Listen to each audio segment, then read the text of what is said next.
We just did our usual halftime adjustments. Usually in the first quarter or so, we usually just come out and see what they do and verify what we saw on film.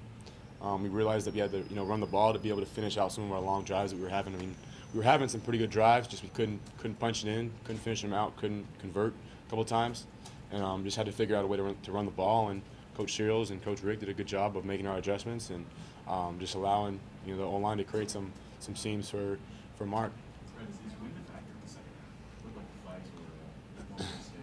Yeah, it was a little windy, I think. I don't really think too much of it, but it did get a little windy, a little bit drier. It wasn't too bad. So I think it affected a couple, mainly like a couple kickoffs and stuff, and kick returns and field goals. But for the most part, wasn't too bad. When Mark got that touchdown there to start the third quarter, did you guys kind of feel like, okay, we're clicking now, and how does it just change everything when you get that first one?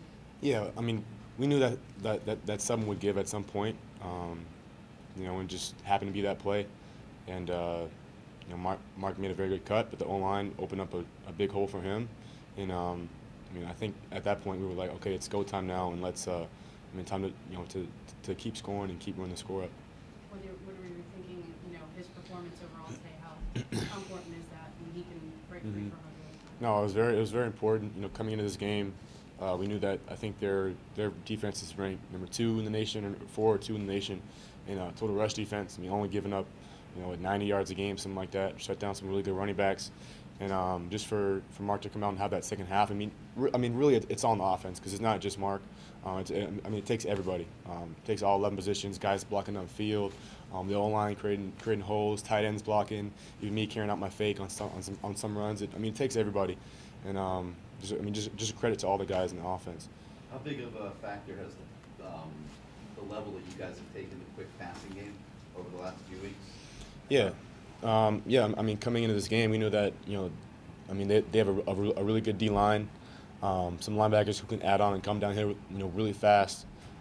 Just guys who can get out to the quarterback, and Coach had a lot of quick passes called in the game plan, similar to the Pitt game where we had a lot of quick passes, just getting the ball out of my hands because that was a really good front seven. I thought there was a couple of times where we tried to do straight drop back pass and they got pretty fast, pretty good pressure.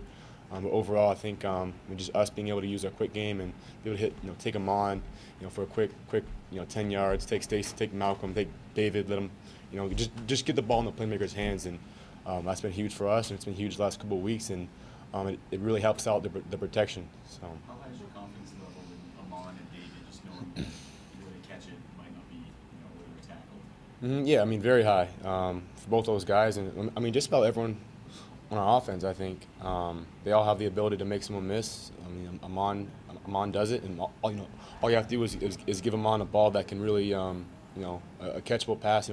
Coach Rick tells me that, don't throw guys anchor balls, which is a ball that kind of sets him down his tracks and maybe might be behind him or might be low, something that stops his movement. So just to throw guys catchable balls to where they can really make plays after the catch. And we saw it today. I think Amon probably probably targeted him about 12 times a day. He probably had 9, 10 catches. And just guys like that. Stacy had one too after the catch. I thought he almost scored. But yeah, just stuff like that is really crucial. So for the offense. All right, last question, guys. Last game next week, for last regular season game. Mm-hmm. You're a junior. What does that mean to you? Yeah, it's huge. It's huge. Just for these seniors and all that they've been through. They've been through a lot, and they've put in a lot of hard work these last 4 years. And really, that day is all about them. It's about no one else except the seniors, and sending those guys off the right way. Just going back to last year, all the stuff they've been through. 3 years ago, 2 years ago, going 6-6.